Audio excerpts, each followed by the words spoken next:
UFOs are real, burgeoning, and not going away. I am your intrepid host, L.A. Marzulli. Welcome to another special episode of UFO Updates. There's a lot of updates because stuff's going on. Anyway, we'll get into that, but first a word from our trusted sponsor. Drug makers have paid a popular DNA ancestry app millions to access consumer DNA.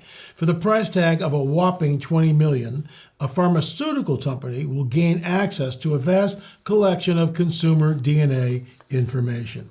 Folks, this is why tens of thousands use Virtual Shield 1 to protect their data. Virtual Shield 1 is an all-in-one security suite with an industry-leading VPN, the ability to help erase your online data from data mining sites, and identify protection that includes up to a whopping $1 million identity theft insurance policy. Now is the best time ever to get Virtual Shield 1 because every new sign-up gets a 60-day risk-free trial plus several other free bonuses. Get a free trial today by going to Virtual Shield /LA and the number 1. Once again, www.virtualshield/LA and the number 1. This is from a gentleman, we'll just call him Dennis, and he's given us permission to read this.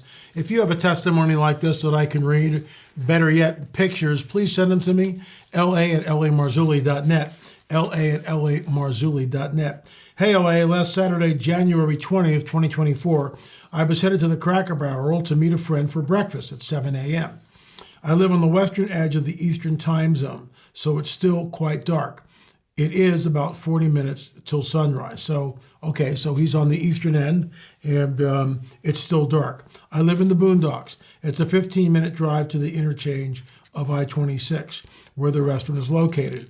I'm on a 2-lane country road when a very strong and very blue light appears in the right portion of my windshield.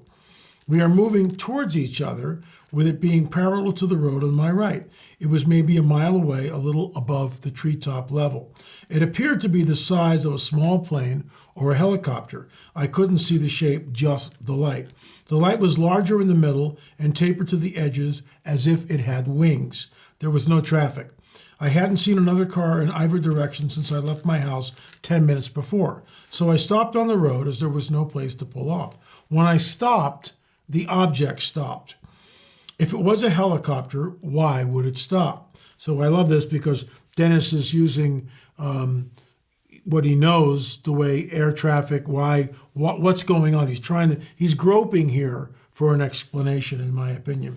I am convinced we are both moving and closing on each other until I stop. Also, I don't think a small plane or helicopter because I don't see how a pilot could navigate a vehicle completely engulfed in blue light. Once again, Dennis is searching for some sort of rational answer to what I believe, just from this part of the story, is a close encounter of the first kind. There's no doubt in my mind that he's experiencing something that's not an aircraft as we know it. So let's continue. He wouldn't be able to see out of the vehicle with that strong blue light. I stopped for maybe 10 seconds, then proceeded. When I moved, the object continued on. I know it was moving in relation to the surroundings and to myself. When it got opposite to the window on the passenger side, I stopped again, and it stopped. It was now less than a quarter the distance from when I first saw it, a few hundred yards away, but all I could see was the blue light. I looked at it for another 10 or 15 seconds and then proceeded on, partly because I am a punctual person and partly because I was a little nervous. Again, when I moved, it moved. Brain fog. It never occurred to me to try to get a picture. Here we go. He's got a cell phone. He can take a picture, but it doesn't even cross his mind. How many times have we heard this? It's UFO brain fog. Let's continue. It never occurred to me to try to get a picture, and I didn't roll down the window to try to hear sound or get out of the car. But I think if it had been a helicopter, I would have heard it even with the windows closed. I'm 83 years old. I worked on jet planes for the Navy on the Enterprise, in the early 1960s.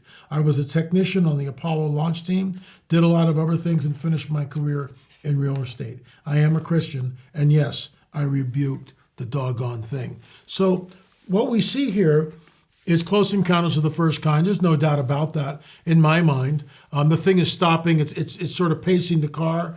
Maybe it didn't engage further because it picked up on the Spirit of a Living God in Dennis. That's conjecture. Some of you out there who are atheists and come here anyway might take umbrage with that. But Dennis is Spirit-filled. He's a Christian. And the enemy knows that. Maybe that's why the blue light only came so far and then stopped. Anyway, folks, if you've got a testimony like that, and pictures too, or a video, please send them right here, la@lamarzulli.net. Both of our films on Roswell are available, lamarzulli.net, or streaming. Let me do it again. Or streaming.lamarzulli.net, and they're right there. So you can binge watch. There's 28 films in our catalog and 13 books, and I'm working on number 14 even as we speak. Thanks so much for watching. Remember, folks, UFOs are real, burgeoning, and not going away.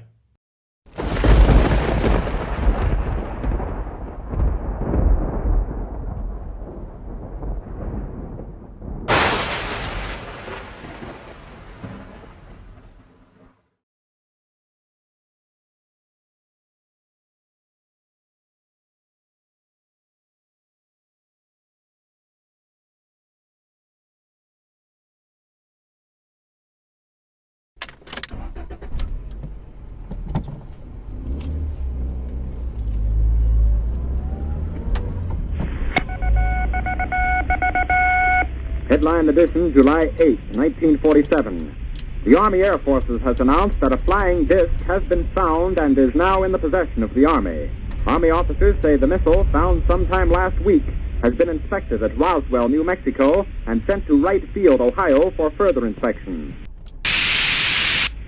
Late this afternoon, a bulletin from New Mexico suggested that the widely publicized mystery of the flying saucers may soon be solved.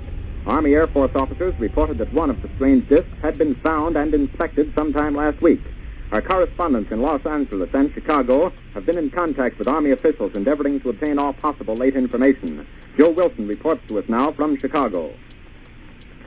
The Army may be getting to the bottom of all this talk about the so-called flying saucer. As a matter of fact, the 509th Atomic Bomb Group headquarters at Roswell, New Mexico, reports that it has received one of the discs which landed on a ranch outside Roswell.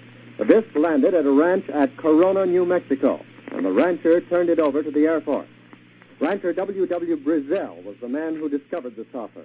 Colonel William Blanchard of the Roswell Air Base refuses to give details of what the flying disc looks like.